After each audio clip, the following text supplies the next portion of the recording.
क्या आपके साथ भी ऐसा होता है?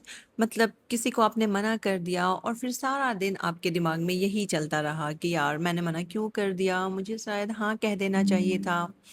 या फिर आपने अपने लिए कुछ कर लिया, थोड़ा-सा टाइम निकाल लिया या फिर थोड़े से पैसे अपने ऊपर खर्च कर लिए और फिर सारा दिन अपने दिमाग में गिल्ट चलता रहता है कि यार कर तो लिया बट शायद नहीं करना चाहिए था। और समटाइम्स तो ऐसा भी होता है कि हमने कुछ गलत किया भी नहीं होता है, बट स्टिल हमें लगता रहता है कि शायद गलती मेरी ही थी। अगर आप भी ऐसा फील करते हो ना तो डोंट वरी, आप अकेले नहीं हैं। और आज की बात है थोड़ी सी उसे गिल्ट के बारे में।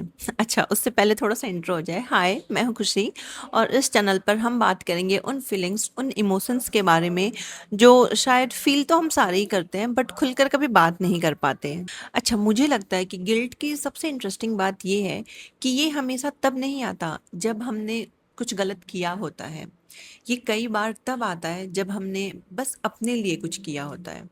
और शायद इसका रीज़न एक ये भी है कि हमें बचपन से ही एक बहुत अच्छी लड़की बनने की ट्रेनिंग दी जाती है। अच्छी बेटी कैसी होगी? जो ज़्यादा सवाल नहीं करेगी। अच्छी बहू कैसी होगी?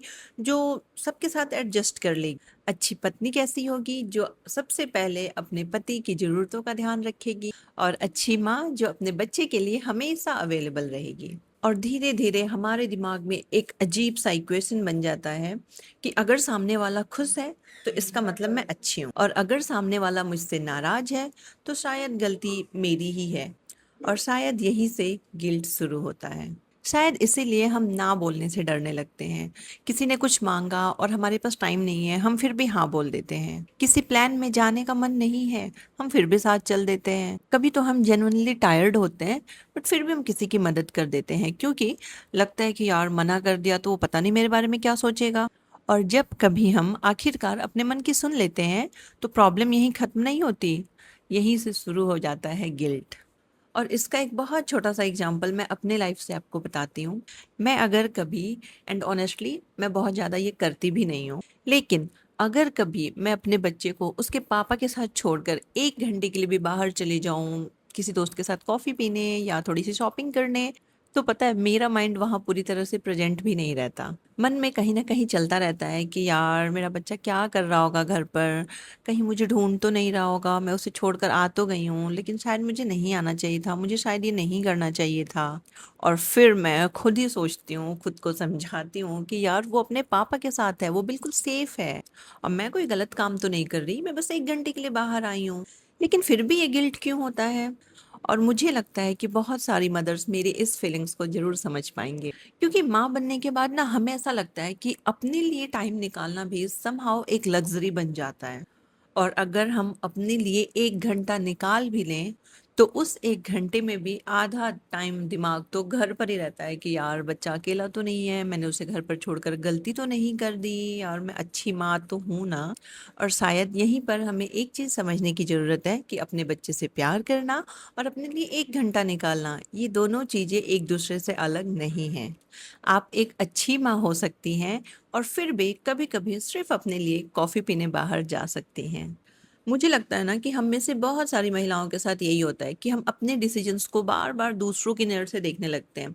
कहीं उससे बुरा तो नहीं लगा, कहीं मैं सेल्फिश तो नहीं हो रही, लोग मेरे बारे में पता नहीं क्या सोचेंगे, शायद मुझे थोड़ा-सा और एडजस्ट कर लेना चाहिए था। और सबसे मुश्किल बात पता है क्या है? हम कई बार खुद से ही पूछना भूल जाते हैं कि लेकिन मुझे क्या चाहिए? क्योंकि दूसरों की फीलिंग्स का ध्यान रखना तो हमें बहुत अच्छे से सिखाया गया है, लेकिन अपनी फीलिंग्स को समझना हमें कभी किसी ने सिखाया ही नहीं। अच्छा, और इसका मतलब ये बिल्कुल नहीं है कि आप दूसरों की परवाह करना छोड़ दीजिए, बिल्कुल नहीं। अपने परिवार के लिए सोचना, अपने बच्चे के लिए अवेलेबल रहना, किसी की मदद करना, ये सारी बहुत अच्छी बातें हैं। बट फ़र्क इतना है कि दूसरों की फीलिंग्स इम्पॉर्टेंट है, बट साथ में हमारी फीलिंग्स भी इम्पॉर्टेंट है। अगर हर बार किसी और को कंफर्टेबल करने के लिए हमें खुद को अनकंफर्टेबल होना पड़े, तो शायद वहाँ थोड़ा रुक कर हमें सोचने की ज़रूरत है। क्योंकि हो सकता है कि आपको गिल्ट इसलिए नहीं हो रहा कि आपने कुछ गलत किया है, आपको गिल्ट शायद इसलिए हो रहा है क्योंकि पहली बार आपने अपने लिए कुछ चूज़ किया है और इसलिए आपको ये फीलिंग्स थोड़ी-सी अनफ़ेमिलियर लग रही है। तो अगली बार जब आपको किसी छोटी बात पर गिल्ट होना तो तुरंत खुद को ब्लेम मत करना। थोड़ा सा रुकना और खुद से पूछना, क्या मैंने सच में कुछ गलत किया है या मैंने बस पहली बार अपने लिए कुछ चूज किया है, क्योंकि दोनों में बहुत फर्क है। हो सकता है कि कभी आपका जवाब हो कि हाँ, गलती मुझसे ही गलती हुई है, तो उसे एक्सेप्ट करिए। लेकिन हर बार अपने गिल्ट को अपनी गलती का प्रूफ मत समझिए। कभी कभी आप बस अपनी बाउंड्रीज बनाना सीख रही होती हैं। कभी कभी आप बस पहली बार अपने लिए टाइम निकाल रही होती हैं। और कभी कभी खुद से बस इतना कहना काफ़ी होता है कि इट्स ओके, मुझे भी अपनी लाइफ में थोड़ी जगह चाहिए। आपसे हर वक्त हर चीज़ परफेक्ट हो, ये पॉसिबल नहीं है। और अगर आज की ये बात सुनकर आपको एक पल के लिए भी लगा कि यार मैं अकेली नहीं हूँ, तो शायद यही इस बातचीत की सबसे अच्छी बात है।